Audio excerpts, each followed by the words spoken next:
Yo, how's it going, guys?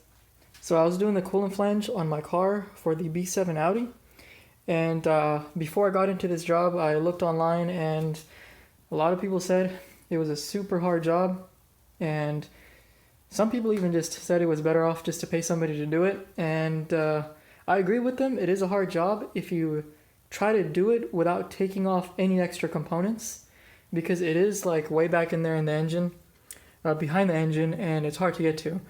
But if you take off the timing chain cover and the vacuum pump and the line that runs, this line right here, you have a lot of space. So I already have my coolant flange on, but I'll kind of tell you how to do it.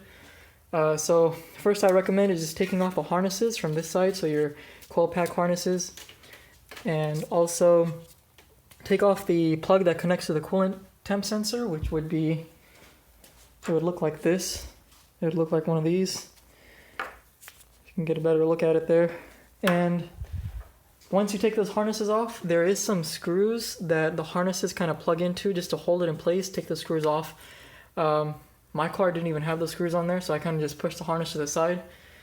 So once you do that, take off the timing chain cover, take off the vacuum pump, and as you can see, there's a lot of space there. Let me kind of get it focused in here real quick.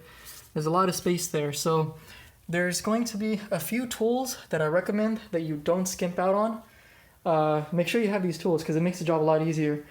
So what I recommend is one of these things. I got this from Harbor Freight. It's like a snap-on knockoff. It's pretty good stuff. And I have a 1/4 inch SAE socket, and I got a bit in there. It's a T30. And some cars have a triple square 8 or a T30. It kind of just depends. My car came with a triple square 8. The bolts that I put on new were T30s. So I kind of just jammed it in there, and I put a little bit of like glove material, some vinyl glove material in there to kind of hold it in place. I got this extension here. You're not going to use extension when you take off the top bolts on the timing chain cover, but you're going to need the extension to get to the coolant flange bolts. You're also going to need a remote hose clamp. Don't skimp out on this. This will make your job a lot easier. You can get them pretty cheap on Amazon. They're like 20 bucks. So what you're going to do is once you get down here, you're going to use your hose clamp to take off this clamp right here. So once you take this clamp off, you're going to slide it up. You're going to take a screwdriver and you're going to just take off this this metal clip right here. Just take it off. Don't lose the metal clip. You're going to need the metal clip. There's an O-ring inside of this hose.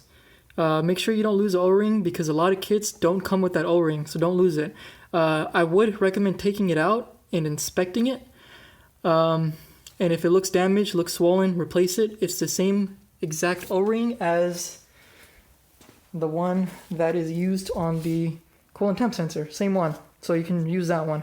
The kits usually just come with one of these O-rings, so you're going to have to buy another one. And so, let's see.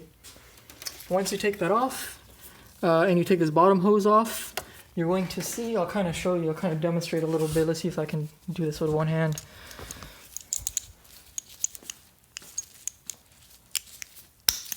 Okay. Look how easy the bolts are to get. So this one right here, see, look, I'm already on that bolt, on one of the bolts to take off the coolant flange. The other one is right here. Let's see if I can get to it.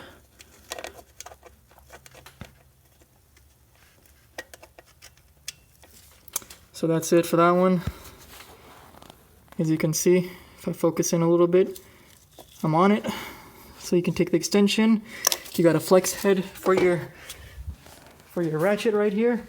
That's going to make the whole job a lot easier to take off. And so that's pretty much it. What else am I missing here? Oh yeah, if you want me to show you how easy the bolts are to get to, let me see if I can find. Okay, right here. Let me see if I can show you where they are here. So, where did it go? Yeah, so that's one of the bolts you can see there. That's one of the bolts on this side. And the other side, you can actually see it from up here. Super easy. Once you loosen those bolts and you take the clamp off and the bottom hose, you're gonna kind of finagle this plastic piece out. You're gonna kind of, once it's out, you're gonna yank it off this hose. So this clamp you can actually keep on. You don't even have to take it off. This one you take off, you make sure the hoses are out, or you make sure the bottom hose is out. You take this whole piece out, yank it off, and there you go. You just reverse the process to put it back on. So another thing I'll tell you is that make sure you get a new gasket for this, for the timing chain cover. It's only $8. You can find them online. Easy to put on, and it's going to save you the trouble from thinking about it's going to leak. So it's going to be a lot easier that way. So yeah, that's pretty much it. It's an easy job. If you try to leave everything on, I would say the job is almost impossible. So yeah, take the time to do it.